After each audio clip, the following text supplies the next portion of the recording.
Welcome to Trade with Conviction, so formerly known as the Sparta Market Outlook podcast. But let's be honest, that sounded a little bit like too much like something you'd read before bed.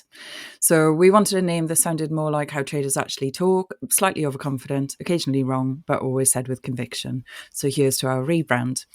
I'm your host, Rachel Williams, joined today by Phil O'Neill, ready to make sense of the madness, call a few spreads, and maybe even get one right. Okay, guys, let's get started. Where all good dramas do these days. President Trump, who wants to take this on with the news breaking overnight? Go on then, Neil. It'll be down to me. We had, just to caveat everything, we had a bunch of different notes down yesterday for this podcast. And this morning we have ripped it up. So let's just call this like a first reaction and some sort of general thoughts. Is that probably fair to say? I think so. Let's see how this one goes today. We'll manage our way through it. Yeah, it was so funny because we recorded a webinar yesterday, and I already, because like basically the way webinars go is you kind of prep the material, and then on the day you look through your material and you're like, it's already a bit stale, and then today it's extremely stale. It is. But the sort of the last 10 months, isn't it? Yeah, pretty much. But the whole thing, right? So obviously the big news this morning is the Rosneft and Lukoil sanctions.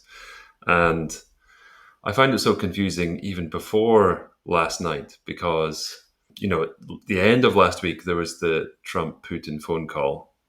And it seemed like any promise of long-range missiles to Ukraine was gone. The Tomahawks were gone.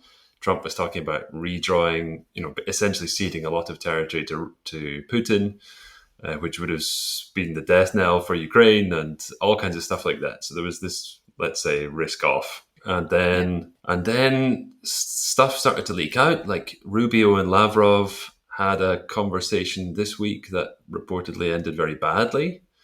And that, I think, seemed to set Trump off and his patience ran out. And then we've started to get all these sanctions.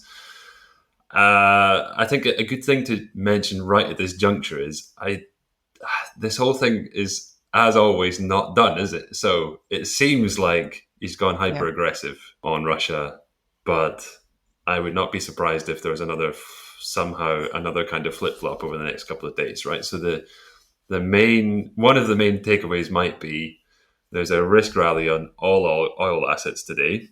Yeah. And at some stage that may have to fade because there could well be another flip-flop. I don't know exactly what, when, how, but the history of this thing all year long has been there's just a massive mixed messages and you just don't know what the plan is. I think that's completely fair to say. I've got no idea about timing or anything like that, but yeah, I think that's fair. I think it's a get your popcorn out moment and let's see what kind of the next kind of few days, few weeks, kind of leading into the end of the year look like.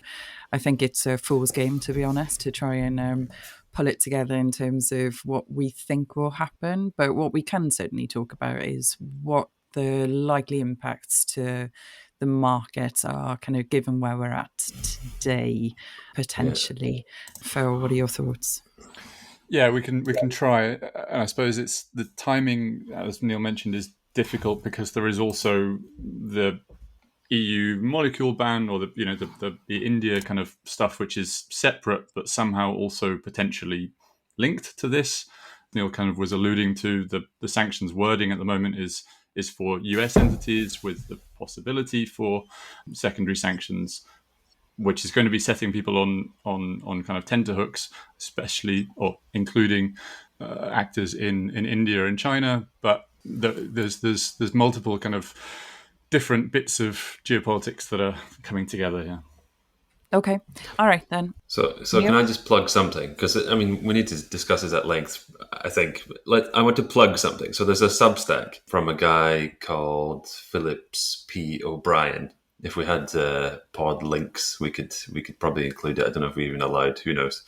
Anyway, I find him to be very useful. He's, I think, a professor at St. Andrews University. He comments a lot on the Ukraine war and on Trump. It's just a useful tool to be reading, and he basically writes every day. And his piece this morning is entitled "The New US Sanctions Move Actually Protects Russia for Now." And the basis of that piece, as Phil was basically talking about, and I don't want to take any credit for this thinking because I didn't notice it myself, was that the OFAC sanctions document says it may impose sanctions. It's to do with US individuals just now. There's the 4-week cool-off period in terms of transactions. So all of it is actually quite wishy-washy. So, I mean, our initial reaction this morning was, oh, look at this. It's brutal. But it may not be, and it's presumably worded in that way very deliberately. So a plug for that guy who's doing a great job. Okay. And something to think about in terms of this is actually not too firm yet. And the other one I want to say is the India situation is related, of course, but it's slightly unrelated in a way. Or, it's a specific situation in India, and there's a US-India trade deal on the line. And Indian refiners have now come out and said this will make buying Russian oil very difficult. Yeah. And Reliance has said it will follow official government rules coming from India. Reliance, of course, has this big, huge term deal with Rosneft for 500,000 barrels a day, which is, what is it, like 10 or 20 years long? Like some crazy term deal. And so you can imagine a situation where we've just discussed, there ends up being risk off in some parts of the oil market, like gas oil, because it turns out that the actual, there's some kind of flip-flop in a few weeks' time. But India, to get this trade deal over the line, or maybe this is an excuse for India to stop buying Russian and they kind of save face. There might be all kinds of stuff related like that.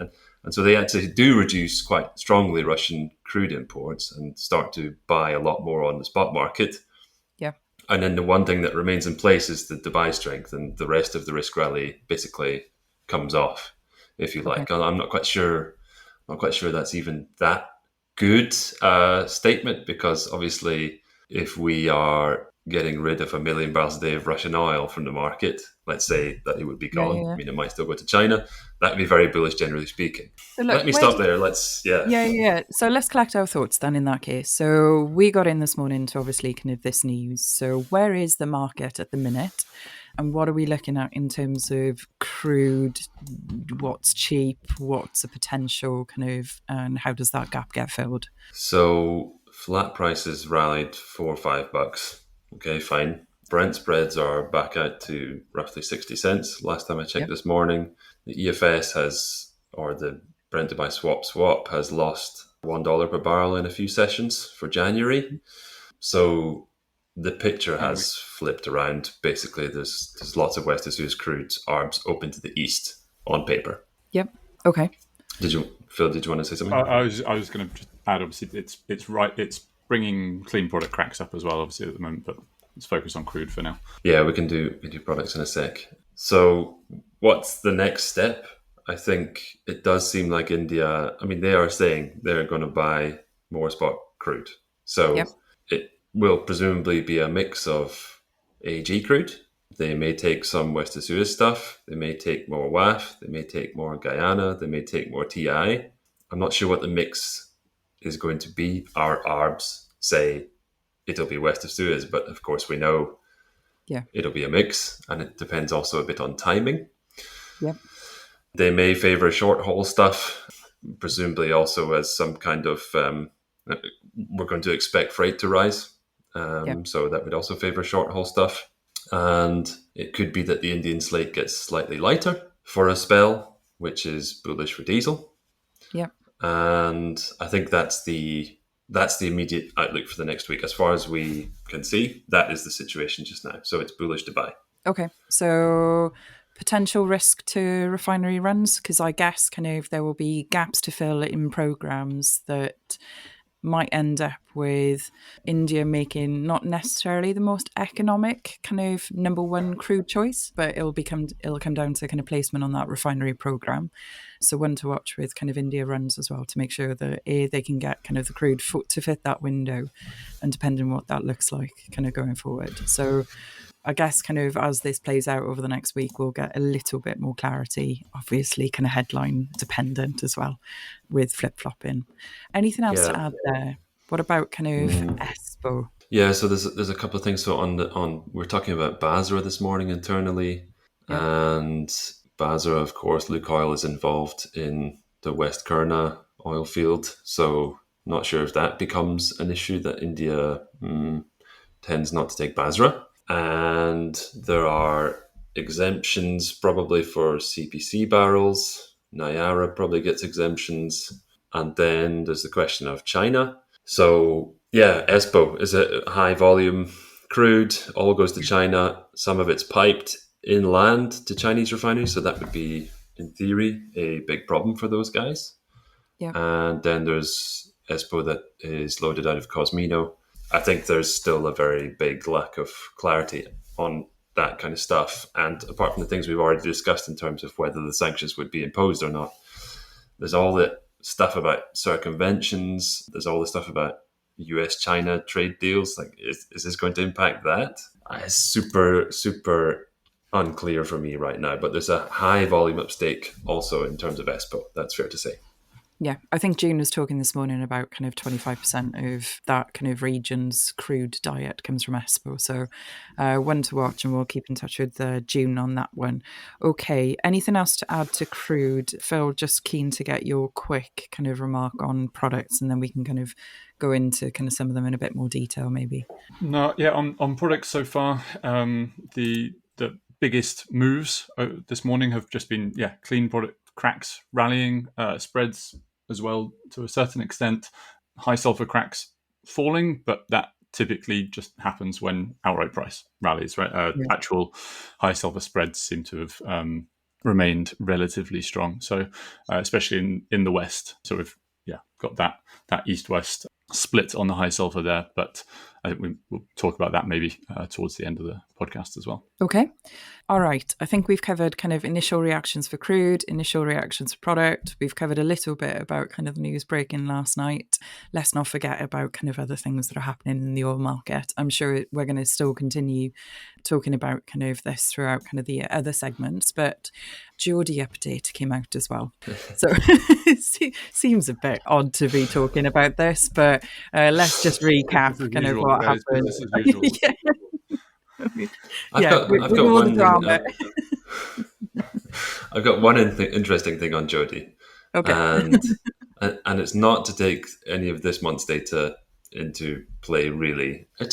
I did notice on sort of the feeds and headlines and stuff that OECD stocks were building substantially this year. And I wonder, because I hadn't really seen that in the core oil stocks. And so I was having to look at it again, and I was just, maybe I've screwed up because I'm doing everything manually on my JODI updates in stupid little Excel spreadsheets. So I possibly screwed things up, but I don't see it in OECD, Europe and Asia. So their oil stocks build year to date up to August by like 40 kbd. It's absolutely nothing. Crude is like 20 kbd, blah, blah. It's nothing, assuming I've done this correctly. On the US side, it's slightly different. And it's the same picture in terms of oil stocks.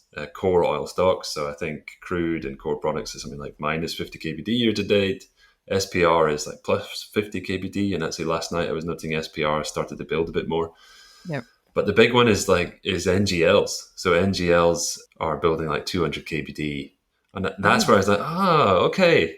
And I haven't been checking that stuff for a long time. But this goes to one of the topics of conversations that we were having yesterday on the webinar, which is like, what is the important indicator for oil stocks?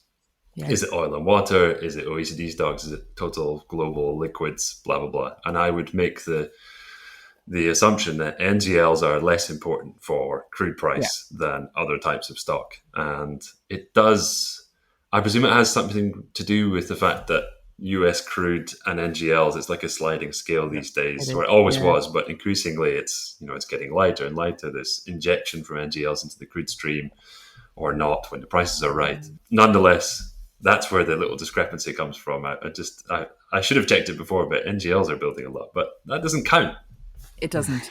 Or it might do kind of for people who trade that. However, kind of in terms of what we actually talk about here, possibly not. Anything that came out on the runs as well, quite interestingly, on JODI? Yeah, so European runs actually look quite good if you take into account the capacity drops. So the runs are actually up versus last year. So Europe's running hard. It's just that the capacity is gone. Yeah. So they can't do much more than they are already doing on an outright basis for product supply. Okay, cool. So same story. To be fair, we've had stellar margins, so incentivized runs. Okay, then let's move into, well, I'm going to say a deeper dive. I'm sure kind of the let's see how this one goes, because obviously the notes got torn up this morning. So Neil, I'm going to give you a bit of a break. Phil, I'm going to pick on you. It's nice to have you back on the pod, by the way. You haven't been here for a while. So look, Dangote's back, kind of. I feel like this refinery return has had more comebacks than Tom Jones for anybody who's kind of a Welsh descent and knows who that is. But let's go through kind of the light dense markets and start wherever you want. Sure. I'll finish off the JODI bit very quickly. It hasn't, obviously there's no big change month on month in the picture, but when Neil was kind enough to share all the charts out of it from yesterday, it's a nice reminder just getting these kind of charts to look at, to say, actually, if we look at gasoline demand, especially in Europe over the last couple of years, that's very strong growth. And you put that against, the capacity that we've lost in Europe, and it does help to kind of, I suppose take a bit of a higher level and think about, actually, yes, justification really for a lot of the European gasoline strength that we've seen. The other justification, as you mentioned, has been issues with Dangote. Seemingly that RFCC is back online for now, running at about 60% apparently of capacity. That being said, who knows how long it's gonna last. Some rumors of kind of expecting there to be a kind of 3-week cycle on this thing, where it just kind of falls over every 3 weeks until they can turn it off completely in late December or early January and actually get the bits of it that need fixing properly fixed. Yep. But yeah, as you said, the current had notes for light ends, but as we've already kind of said, the situation we're in just makes any kind of reasoned market analysis very, very difficult. So the notes were talking about how we pointed to a ceiling for EBOB and a gradual weakening, and that was playing out nicely, and and obviously and now the spreads and cracks have rallied massively. So throwing kind of all of that out the window until the dust settles for EBOB specifically, we can still make some comments on East-West. I think it's a kind of similar almost situation as we've seen said on fuel previously. So the actual supply impact of any products impact from Russian sanctions is likely to be more fed into naphtha supply, maybe into the east, and therefore light end supply in the east. But from an east-west perspective, it's been the western side of that market which has reacted quicker this morning. So east-west has come down a little bit. And just quick note on eastern gasoline markets, the Prefchem RFCCs still have issues seemingly, but looking also towards Chinese exports, which have reportedly ticked up a little bit. We've seen more deals done, more reported deals done, admittedly at good, kind of pretty robust FOB levels, but maybe there's a little bit of kind of a supply coming back from China there. And if we look back kind of across the Atlantic now from where we are to the US, I suppose, well, first thing to note, turnarounds in the US seem to be kind of a little bit later than they are in Europe. So crude intake dropped a couple of weeks back and came up a little bit now. But overall, from a gasoline perspective especially, US Gulf Coast looks fantastic it looks very incentivized to continue to produce as much gasoline as it can and to export as much gasoline as it can. So overall, it's still kind of, the whole situation is a bit of a boon to US refiners, especially those on the Gulf Coast. Okay. Anything on naphtha of interest? I'm going to avoid making any kind of statements on naphtha here with regards to what's happened yesterday or this morning, but just broadly speaking, kind of where are we with naphtha? We still have really weak steam cracker econs in Europe. Propane is also very cheap now, both in Europe and in the East, so that's threatening demand at the margin. We had been pointing to open naphtha arbs to the East as a kind of supportive measure for European naphtha, but the East has started to soften, or had started to soften at least on lower cash diffs. The East-West has obviously rallied massively again this morning, so take that with a pinch of salt. But that kind of support for European naphtha seemed to be fading. Again, whether or not that continues now, we'll let the dust settle Fair on enough. their fallout. No, look, I appreciate kind of the roundup kind of on the light ends. It's certainly kind of not easy this morning, and I feel as though I put you all on the spot by recording this so early. Phil, I'd like to come back to you just at the end in terms of what are the 1-2 things that you're looking at going into the next week. Obviously headlines, but if there's anything particular kind of in the complex, then have a bit of a think about that while I give you a little bit of a pause. And Neil, we talked a lot about crude kind of in the intro, that's for sure. Just keen to kind of get your thoughts in terms of how the ARBs are stacking up. Obviously, there's quite a lot of crude still in the market, I'm more than sure. But look, where prices have been relatively kind of flat this morning, kind of upended everything, shall we say. So no trading plan survives kind of at the minute, I'm sure. But any context kind of on what's going to happen next? What's going to happen next? Yes.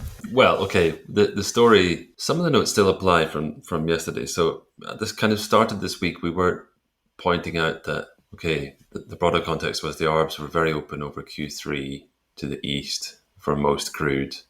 And then it closed off. And then it started to look slightly better. And that was the case also yesterday, where even something like 40s not landing at discounts to Murban in the Far East for January delivery, but it rarely does. And I think that the point was that, we spent a lot of this year at very strong premiums. It was very, very closed. And just now, today, as with yesterday, 40s looks open to the east. TI looks kind of back to normal levels, which typically will mean relatively arbable. Also on the medium API crude, things like Sverdrup, Mars, LATAM stuff kind of looks open. And I'm not quite sure what that means at the moment. There's always it's just going to flip-flop around with the headlines for the time being. So I'm going to leave kind of west versus east with the caveat that, under normal circumstances, this would be a time when maybe the Chinese would kind of clean out the North Sea with Sverdrup and 40s heading east. And that may still happen.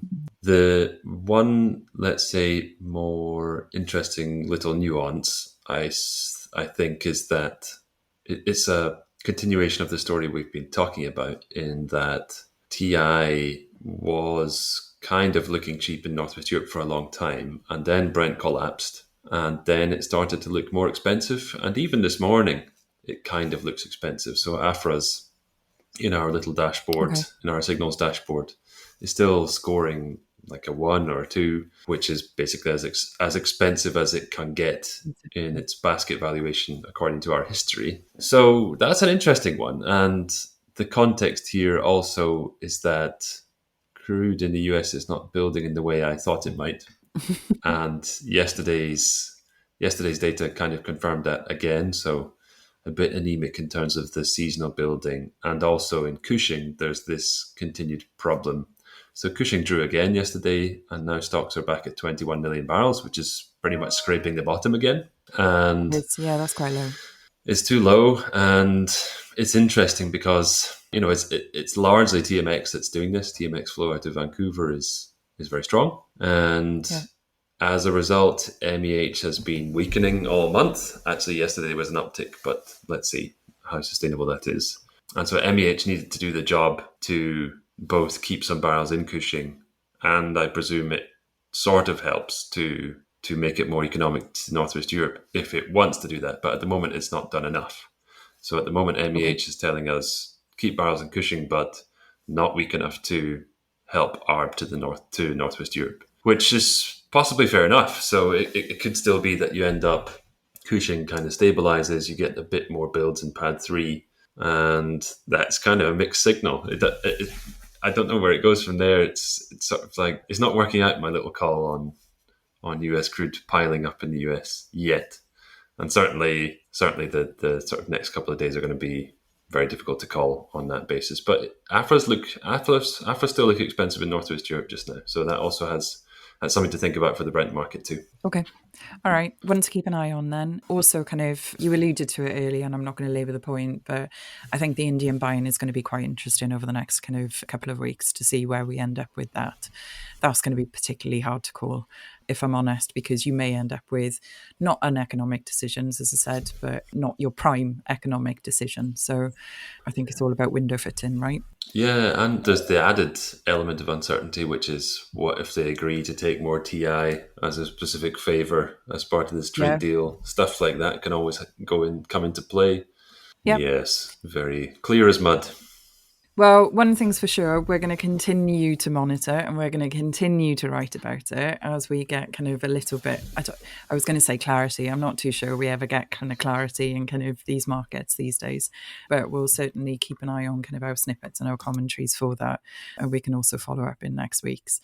Okay, then let's move on to the quickfire round. So this is the section that we pretend to be concise.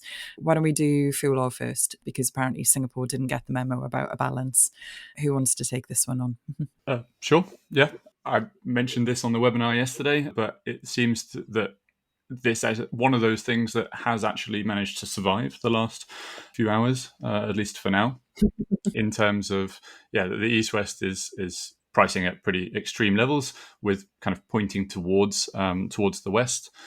Singapore market looks pretty well supplied, it seems, on the high sulfur side at least. And there's a question, I'm admittedly reading Neil's notes here right now, so there's a question of how much this is being driven by the open arbs that we have seen for AG and other high sulfur resid into the US, and those US other oil imports have been very strong since kind of mid to early summer.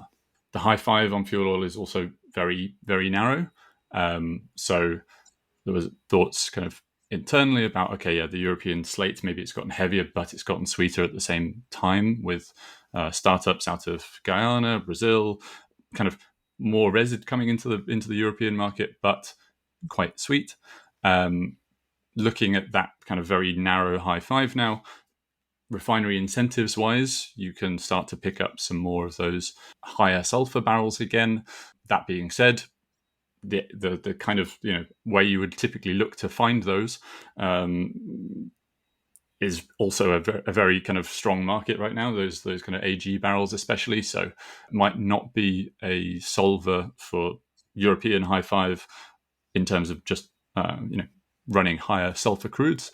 Instead, the solver, at least in the short term, is likely to be those mid sulfur barrels that are available in the Med or out of the US in particular, where our blender shows really huge incentives to put those mid-sulfur barrels into the high-sulfur streams, kind of finished streams, rather than the low-sulfur. So at least a solver on that kind of side of the blending for now. Okay, middle distillates next. Asia was tight, Europe was moody, and the US is beginning to draw again. I also hear that the jet regrade was positive. Not too sure if it still is, by the way, this morning, which was great news, unless you're buying tickets home for Christmas. So who's taking the middle distillate section for us? I can start. The regrade is still positive in Asia, depending on December regrade on a barrel basis anyway. So what to say? So obviously Hogo and East West are doing something different this morning to maybe what we might have expected, and that's all part of the risk on. But I don't really see the arbs have changed all that much. Phil, you can maybe check as I speak. That's always a classic. Let's check that what we're saying is correct as we say it. At least we have live in fairness, there was a I know. In fairness, there was a lot of note changing. Yeah. But the one thing was that we did expect some repricing in TC14, right? There was a bit of a repricing, but I guess we might have to think slightly differently about that in the next day or two. But the arbs are still very closed from Gulf Coast to Europe. I was checking this morning. That's one I did check. Yes, and the one thing I did notice. Sorry, Phil. Do you want to go? No, go for it. Yeah.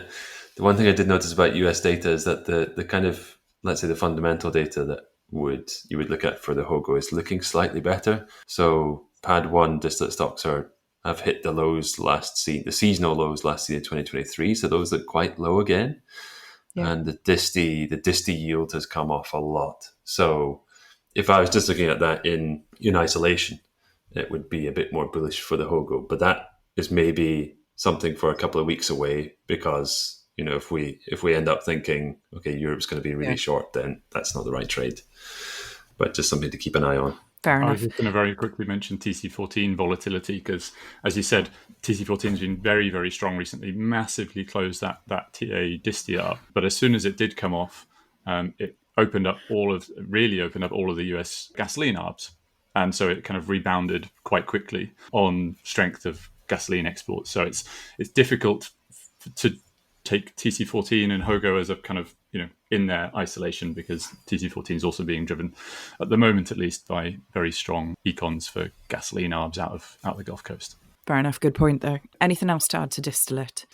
No, the one thing was we were going to question before today was why is Asia so strong? Why was the East-West so narrow, despite the fact that, sort of European spreads on an outright basis weren't that weak? So we were just kind of pondering that. The one thing is, you mentioned the regrade. There must be some draw from Asia into LA just now, on top of all the winter seasonal needs. It's probably pulling some supply out the diesel pool. There are things to think about, like it seemed like China as well. Yeah. That's the LA ARB. Yeah. And there was also the sort of headlines that Chinese exports are heading lower. So maybe all those things tend to help. There's Indian barrels that might have gone to Australia, might now be moving rather into WAF. That's all we can really comment on just now. But the signal has now gone. So the East-West this morning is obviously massively different. So yeah, another one to readdress in the next couple of days or next week's pod. Yeah, I think as soon as I was going to say dust settles. I don't think the dust settles, but I think today is going to be a bit of a regroup on our side in terms of watching the markets and trying to work out what the next moves are. But look, can I just ask the both of you then, what are the one or two things that we're going to be looking at today and trying to figure out who wants to go first? Where are your priorities? This feels like a to-do list, actually. So, to-do list. Try to write something that makes some kind of sense to keep people who are subscribed to what we write informed. I'll focus on gasoline. It seems as though not much has kind of fundamentally changed there. So it's, I suppose, a question about when do you or can you risk kind of fading this headline-driven strength, and is that reasonable to do so? And getting the timing right is, as ever, going to be the biggest hurdle now. Yep, fair enough. Neil, you're actually off on holiday soon, so enjoy the few days off. Your timing is impeccable. Phil, I'm going to ask you to brush off your crude hat. But Neil, while we've still got you for a day or two, where's your priorities today in terms of what you're looking at?